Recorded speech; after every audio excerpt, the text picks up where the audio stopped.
अमर सुहागिन। एक वीर की वीरांगना की दास्तान।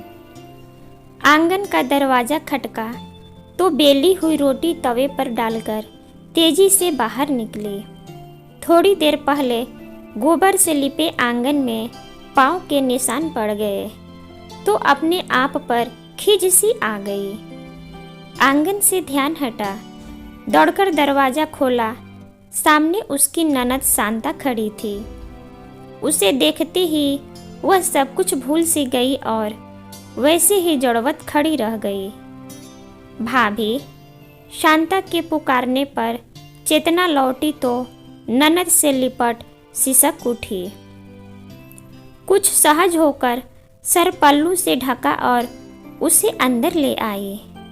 अंदर आते ही ध्यान आया, वो तो तवे पर रोटी डालकर गई थी।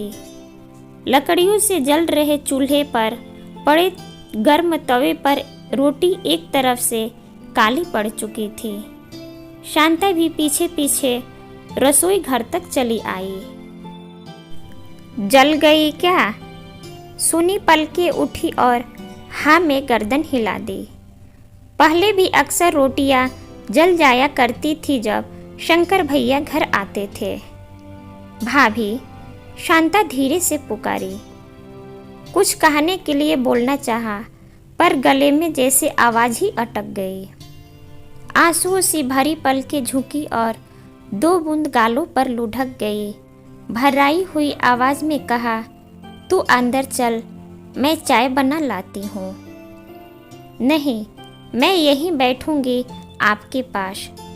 शांता ने लकड़ी की बनी चौकी खींच बैठते हुए कहा, मुझे आपसे बहुत सी बातें करनी है। बाहर का दरवाज़ा फिर खटका। शांता उठी और रसोई से बाहर निकल गई।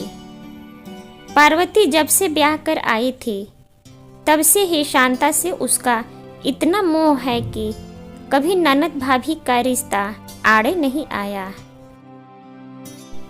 शंकर तो फौज में था।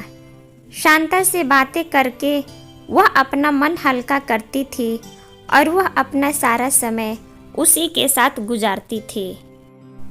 साल में सिर्फ 3 महीने के लिए ही शंकर घर आता था और वह 3 महीने मानो 2 पल की हवा के झोंके की तरह निकल जाते।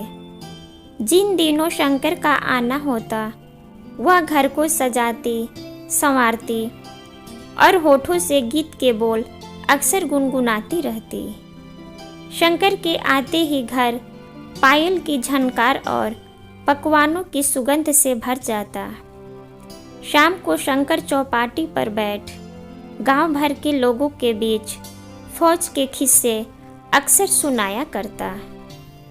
जब शंकर के जाने का समय आता तो 2 दिन पहले ही पार्वती मुरझा जाती। पायल की घुंघरू और होठों के बोल भी चुप हो जाते। शंकर का सामान बांधती वह सुस्त सुस्त कदमों से घर में घूमती। मैं फिर आऊँगा जल्द ही, अब हंस भी दो। शंकर मनुहार करता हुआ अपना सामान समेटता। वो वैसे ही मुंह फुलाए पास खड़ी रहती।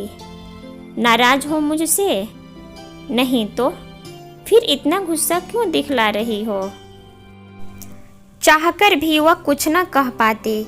शंकर के कंधों पर सिर रखकर फफक पड़ती। आंसुओं के बीच पूछ ही लेती, कब आओगे?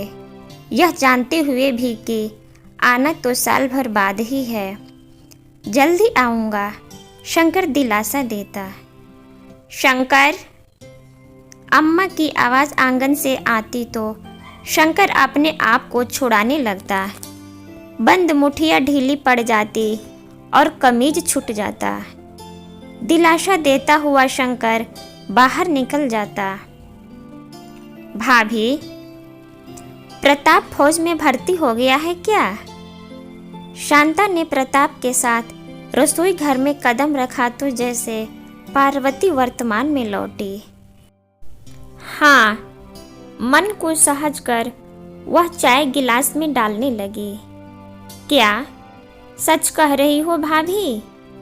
इसमें झूठ की क्या बात है? कहकर वह चाय का एक गिलास अम्मा को देने चली गई। वापस आई तो शांता ने दोनों बाजू पकड़ ली। तेरे पास कौन रहेगा? अपने बेटे के बिना तू अकेले रह जाएगी। मैं रह लूंगी, मुझे कुछ न होगा, टालते हुए बोली।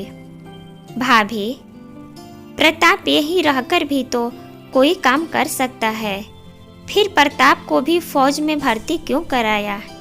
क्या भूल गई जब भैया की मौत? शांता सिसकने लगी और वह पत्थर की मूर्ति बनी रही। शंकर आने वाला था, उसने पूरे घर को सजा रखा था, पर जब उसने अम्मा को डाकिये से बात करते हुए देखा तो मन में शंका घिर आई। अम्मा के हाथ में तार था। जब अम्मा डाकिये से तार पढ़वाया तो वह आंगन में निढाल सी गिर पड़ी। जब होश आया तो ऐसा लगा मानो किसी ने शरीर में से सारा खून निचोड़ लिया हो। वह तो अम्मा और शांता के दिलासे ने उबार लिया था, और सिर्फ 2 वर्ष का प्रताप भी तो था। तभी शांता ने उसे जोर से झकझोरा। मुझे तो कह रही थी कि मैं प्रताप को नहीं जाने दूंगी, फिर ऐसा क्या हुआ? नहीं शांता, ऐसा नहीं कहते। तुझे पता है, तेरे भैया हमेशा से ही कहते आए थे कि प्रताप को फौज में भेजूंगा। जानती हो, तेरे भैया 2 दिन पहले ही आए थे। उन्होंने मुझसे कहा, तू विधवा कहाँ है? तू तो अमर सुहागिन है। वतन के खातिर मरने वालों की औरतें विधवा नहीं होती। तू एक फौजी की बीवी हो। मन को मजबूत कर प्रताप को फौज में जाने दो। मेरा क्या शांता, पहले मैं शंकर की राह देखती थी, अब प्रताप की देखा करूंगी। पर भाभी, अब कुछ न कहना शांता, वरना मैं कमजोर न पड़ जाऊं। और शांता को गले से लगा फफक पड़ी वो। आशा करती हूँ एक वीरांगना के मन की व्यथा पर आधारित कहानी आपको ज़रूर पसंद आएगी। इस पर अपने विचार भी हम तक ज़रूर शेयर करें, और चैनल पर नए हैं तो चैनल को सब्सक्राइब कर हमारे परिवार का हिस्सा बने। कहानी पढ़ने के लिए आपका बहुत बहुत धन्यवाद।